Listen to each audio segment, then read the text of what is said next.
All right, family. So let's slow this all the way down and talk like real people. Because I know a lot of folks out there don't follow politics, they don't watch the news, and they don't know jack about what's happening overseas. So let me make this super simple. I'm explaining it like I'm explaining it to my cousin who barely passed high school geography. And here's the situation. Russia and Ukraine have been at war. Russia is the big dog. Ukraine is the smaller dog. Russia wants to boss up, take land, and show they're still powerful.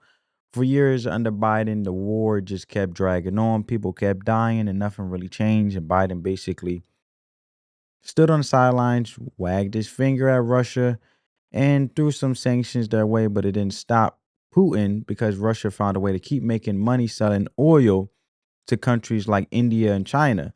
Fast forward, Trump get elected and he actually goes to meet with Putin in Alaska. Then he holds a big meeting at the White House with the president of Ukraine and leaders from Europe. Suddenly, leaders are saying more progress towards peace has been made than in the whole years under Biden. And that's a big deal. Now, in the media, they're mad not because peace is bad, but because Trump didn't go in there acting tough for the cameras. They wanted him to embarrass Putin, call him names, and make it look like a WWE fight, but that's not how real world power works. And in this video, we're going to break down how Vice President JD Vance just went on TV and explained the common sense the media refuses to understand. Stick around. So before we get to that, I want you guys to see Caroline Lovett. Shout out to her. She did a MAGA recap for the week. Check it out. Law and order, push-ups, and the pursuit of peace. So let's break it all down in another jam-packed MAGA Minute. The president traveled to Alaska to meet with Russian President Vladimir Putin before hosting a productive summit here at the White House with Ukrainian President Zelensky, the NATO secretary, the president of the European Commission, and heads of state from the United Kingdom, Italy, Finland, Germany, and France, all to further efforts to end the Russia-Ukraine war.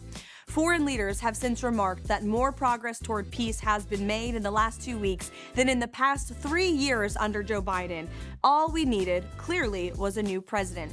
The president's initiative to make D.C. safe again has resulted in well over 600 arrests, including arrests of an MS-13 gang member, the seizure of illegal firearms and drugs off of the streets of our nation's capital.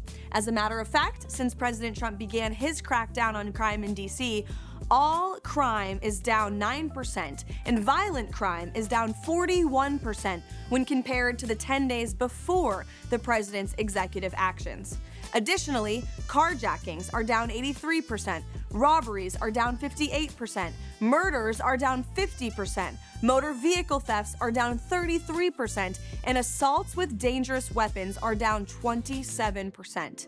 The president on Thursday went to greet and thank the men and women undergoing this historic effort to make our nation's capital safe and beautiful again. And the Vice President JD Vance visited Union Station to visit troops keeping our nation's capital safe and took some protesters to school. HHS Secretary Bobby Kennedy and Secretary of Defense Pete Hegseth started quite the trend this week, encouraging other members of the cabinet and Americans like you across the country to participate in the Pete and Bobby Challenge.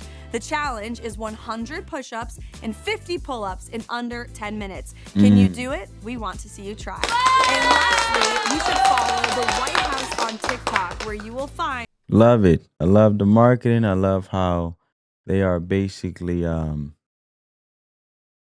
connecting and resonating and, you know, basically staying in touch with the younger generation by being on social media and breaking down things for people to easily understand the current events, resonating with the people in all shapes, sizes, and form. As we know, TikTok was definitely a crucial part in regards of the success of Donald Trump's election, being elected, I should say. So now, let's set the scene here because the context is everything. For years, the Ukraine-Russia war just raged on, and the last administration poured billions into it with no end in sight. All we got was tough talk that didn't stop a single bullet. President Trump ran on a promise to end those endless wars and try something different, a strategy based on leverage and negotiation.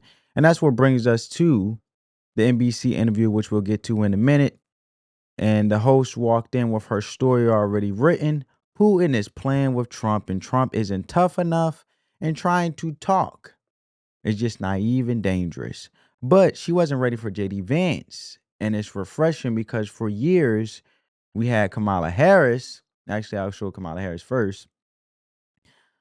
Explaining world affairs like a kindergarten teacher. And she literally said Ukraine is a country next to another country called Russia. That's who we had, folks. Ukraine is a country in Europe. It exists next to another country called Russia. Russia is a bigger country. Russia is a powerful country. Russia decided to invade a smaller country called Ukraine. So basically, that's wrong. Ukraine is a country in Europe. It exists next to another country called Russia. Russia is a bigger country. Russia is a powerful country. Russia decided to invade a smaller country called Ukraine. That you heard it twice. I made sure you heard it again because you can't make this stuff up. That's who we had, folks. Meanwhile, we got JD Vance in the building. And it's refreshing because for 4 years, we had Kamala Harris explaining world affairs like a kindergarten teacher. Right? And JD Vance is explaining what this new diplomacy has actually gotten done. So let's get into the clip where the host tries to spring her trap. Well, you talk about concessions, and yet the Russians rejected the ceasefire proposal that President Trump put forward. There's no meeting plan between President Putin and President Zelensky. And this week, Russia targeted an American factory in Ukraine. There were 600 people inside at the time. No one was killed. What makes you think President Putin is serious about peace? Well, I didn't say they conceded on everything, but what they have conceded is the recognition that Ukraine will have territorial integrity after the war. They've recognized that they're not going to be able to install a puppet regime in Kiev. That was, of course, a major demand at the beginning.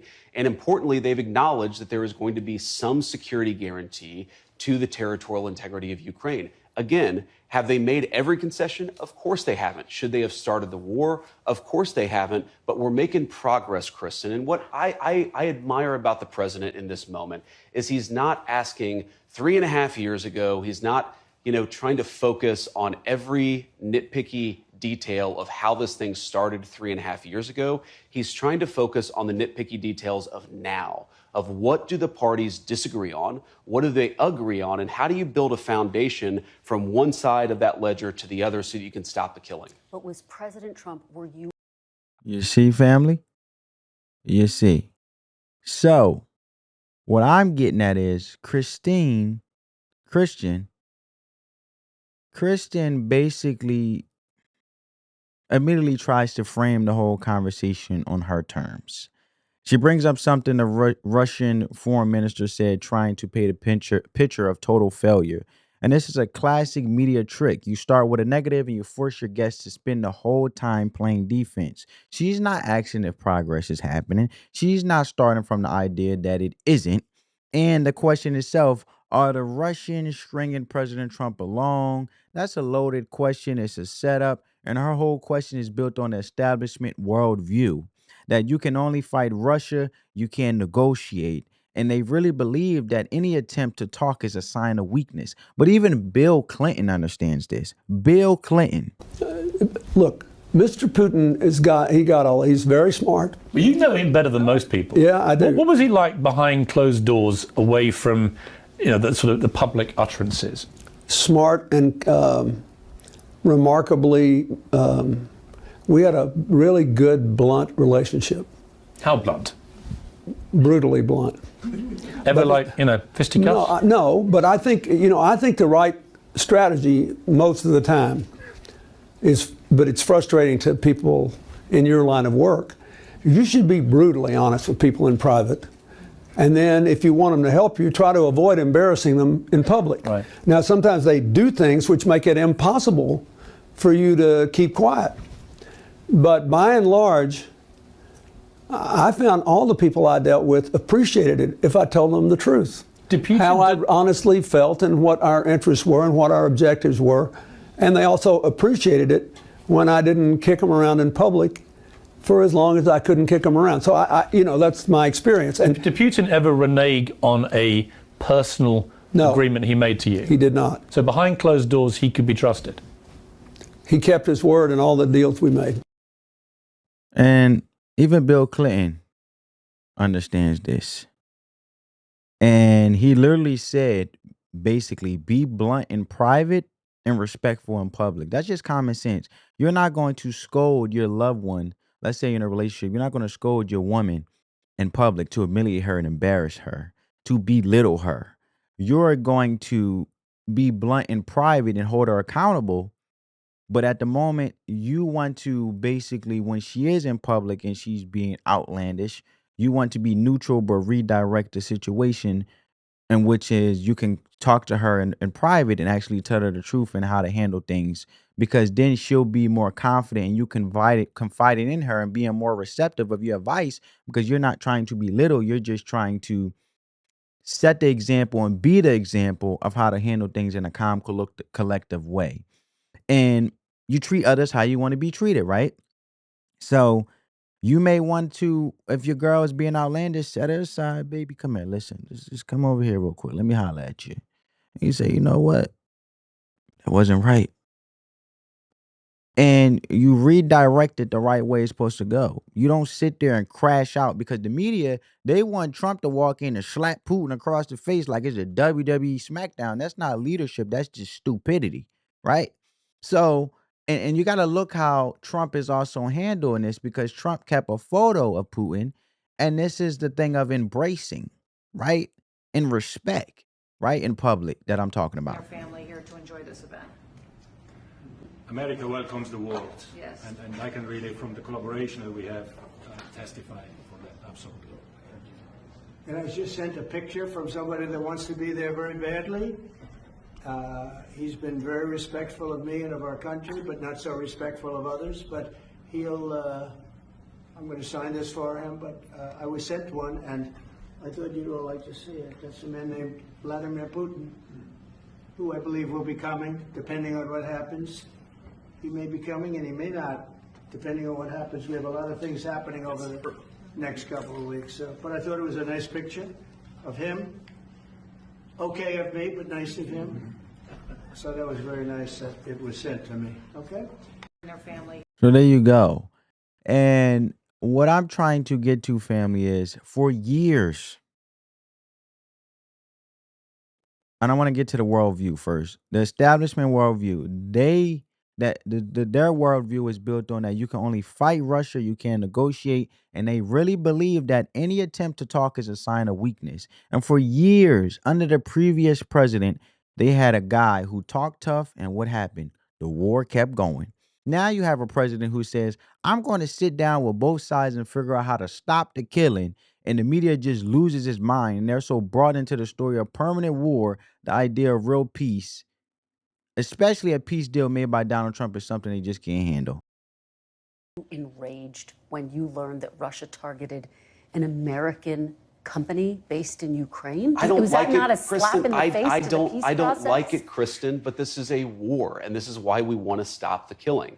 The Russians have done a lot of things that we don't like. A lot of civilians have died. We've condemned that stuff from the get-go. And frankly, President Trump has done more to apply pressure and to apply economic leverage to the Russians, certainly than Joe Biden did for 3.5 years, when he did nothing but talk, but do nothing to bring the killing to a stop. So you ask me what I'm enraged by. What I'm enraged by is the continuation of the war. What I'm enraged by is a presidency and Joe Biden who for 3 years did nothing to end the killing. What I'm actually excited about right now is that we have a president who's engaging in energetic diplomacy to try to stop the killing. That's as it should be. I think the American people should be proud of it. And whatever the outcome of this, whether the war ends in 3 months or 6 months or hopefully not beyond, but maybe, we should be proud that we have a president who's trying to stop the killing. He's done it, by the way, 6 wars that the president has brought to a close all over the world. This would be the 7th. It's the most complicated, but we're trying despite that. I had the opportunity to interview Secretary Rubio last week, and he said he actually doesn't think that new sanctions would force Putin into a ceasefire. Are sanctions now off the table, Mr. Vice President? The sanctions aren't off the table, but we're going to make these determinations on a case-by-case basis. What do we think is actually going to exert the right kind of leverage to bring the Russians to the table? Now, you said sanctions were not going to lead to a ceasefire. I think that's obviously correct. If you look at the way the Russians have conducted themselves, they don't want a ceasefire. They don't want a ceasefire for complicated reasons. We, of course, have pushed for a ceasefire, but again, we don't control what Russia does. If we did, the war would have been over 7 months ago. What we do believe, though, is that we continue to have a lot of cards. The President of the United States has a lot of cards left to play to apply pressure to try to bring this conflict to a close, and that's what we're going to do. You take me to my next question. Where exactly is the pressure on Russia to do anything if you're not right now imposing new sanctions? How do you get them to a place of getting to the table with Zelensky and stopping to drop bombs? But Kristen, I think that question betrays a fundamental misunderstanding of where we are. The president has applied aggressive economic leverage, for example, the secondary tariffs on India to try to make it harder for the Russians to get rich from their oil economy. He's tried to make it clear that Russia can be reinvited into the world economy if they stop the killing, but they're going to continue to be isolated if they don't stop the killing. The president has applied more economic pressure to the Russians to stop this war than Biden did in 3 years. So the idea that we're not doing anything, we're already doing things right now, and this is how negotiation works. You do something, you talk to the parties, you try to see if there's a meeting of minds. Again, we believe we've already seen some significant concessions from both sides just in the last few weeks. We're going to eventually be successful or we'll hit a brick wall. And if we hit a brick wall, then we're going to continue this process of negotiation, of applying leverage. This is the energetic diplomacy that's going to bring this war to a close. I hear what you're saying about India. She don't hear what he's saying. She missed it. Let's continue, and then I'll give you guys the rest of my China's actually the largest buyer of Russian oil. They're Why close. No They're about equal. Why no sanctions on China? Well, obviously, we have a 54% tariff on the PRC right now. So we've already applied pretty hefty sanctions on the Chinese, and we've had a number of conversations at all levels of government to try to encourage the Chinese to be better partners in bringing this war to a close. So again, I think the question betrays a misunderstanding of what's going on. We are applying aggressive economic pressure to bring this war to a close. Maybe we'll apply additional pressure. Maybe if we feel like we're making progress, we'll dial that pressure back. That give and take is part of the negotiation that we think is working. It hasn't reached its final outcome yet, but we're going to keep on working on this process for as long as we can. Just to boil down what the Russian concessions might look like, is the only thing that President Trump is asking Russia to give up is not to invade all of Ukraine? No, that's not it at all. It's providing the Ukrainians the kind of security guarantees that ensures that the country is not going to be invaded again. And this is really, this is why I think we've made a lot of progress, Kristen. Even though we're not yet there, why we've made a lot of progress is fundamentally the disagreement here is over security guarantees versus where you draw the battle lines in Ukraine. So whether we solve those issues, we've actually identified the two critical issues, one to the Ukrainians, one to the Russians. And I think that that is where the fruit, if we ultimately solve this thing, that's where the fruit of an agreement will come.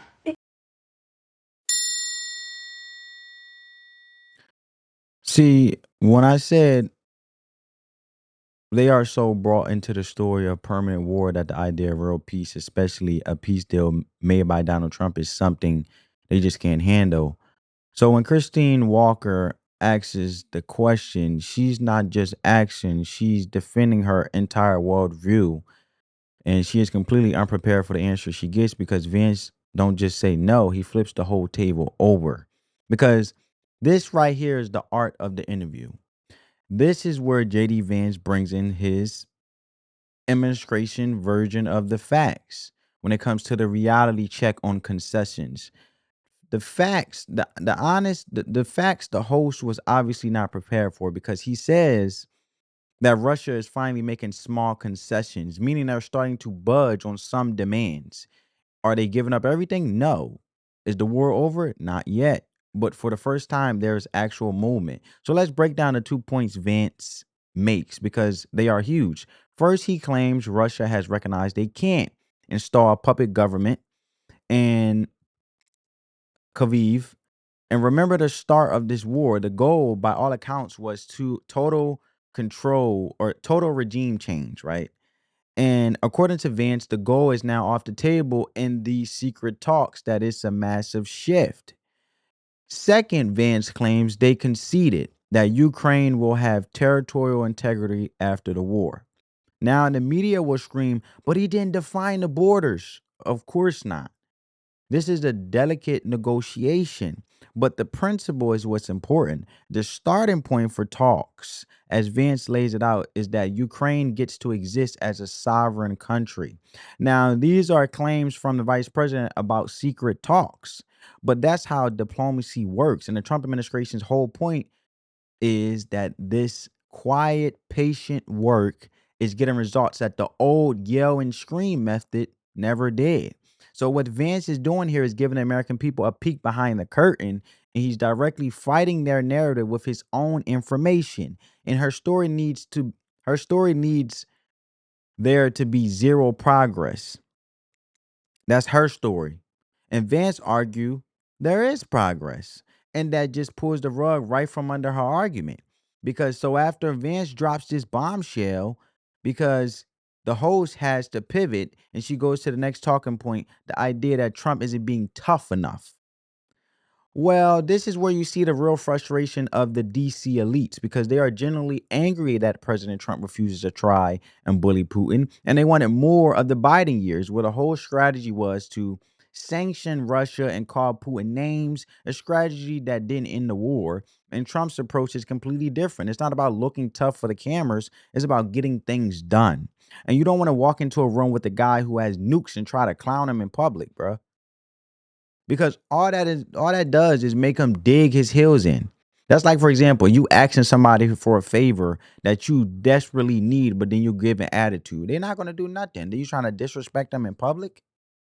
It's like if your neighbor is blasting music at 2 a.m., you don't roll up in front of everybody and spit in the face of that person. You pull them aside and you say, bro, chill, respect in public, blunt in private. You say, bro, chill out with the music. Bro, chill. You pull them aside. And that's how you keep the door open for peace. Even Bill Clinton, right? Like I said the same thing when he dealt with Putin years ago. He said the right strategy is to be brutally honest in private and avoid embarrassing them in public. That's just common sense. But apparently Christine don't get it. Christian don't get it. They'd rather have a viral clip of Trump calling Putin a dictator than an actual peace deal. And success isn't about how loud you yell at Putin. Success is ending the war. And by the way, if you're getting value of this breakdown, do me a quick favor and hit the subscribe button. And we are working hard, and I'm working hard to bring you the kind of analysis you just won't find on corporate TV. And hitting that like button tells the algorithm that more people need to see this, and your supporters will let me keep going. And now let's get back into it. So the media press Vance saying, but Russia just attacked an American factory in Ukraine. Right? Isn't that proof they're not serious? And JD basically said, yeah, they're still doing bad stuff, but Trump is applying real pressure that Biden never did. And here's where y'all need a little teaching moment. Sanctions are when the U.S. tries to punish another country financially. It sounds good, but Russia's economy is like a hustler's economy. If one store kicks them out, they find another store. They sell oil cheap to India. India flips it and sells it to Europe, and Russia still gets paid. And that's why sanctions don't completely crush them. They adapt it, and their economy is now built around the war effort. Now, people ask, well, why don't we just sanction China harder since they're buying Russian oil? And here's the chess move. China controls rare earth minerals. That's a fancy way of saying they own the magic ingredients that make iPhones, computers, and even fighter jets work. For example, one F-35 fighter jet takes over 900 pounds of these minerals, and China controls up to 90% of the world's supply for refining them. So if America pushes too hard, China can just say, cool, no minerals for you. And suddenly we can't build planes or tech, and that's leverage. That's why Trump has to balance pressure with strategy, and he can't just swing wildly or America ends up hurting itself. So what's the bigger picture here? The interview was a collision of two completely different ways of seeing the world, right? On one side, you have the NBC host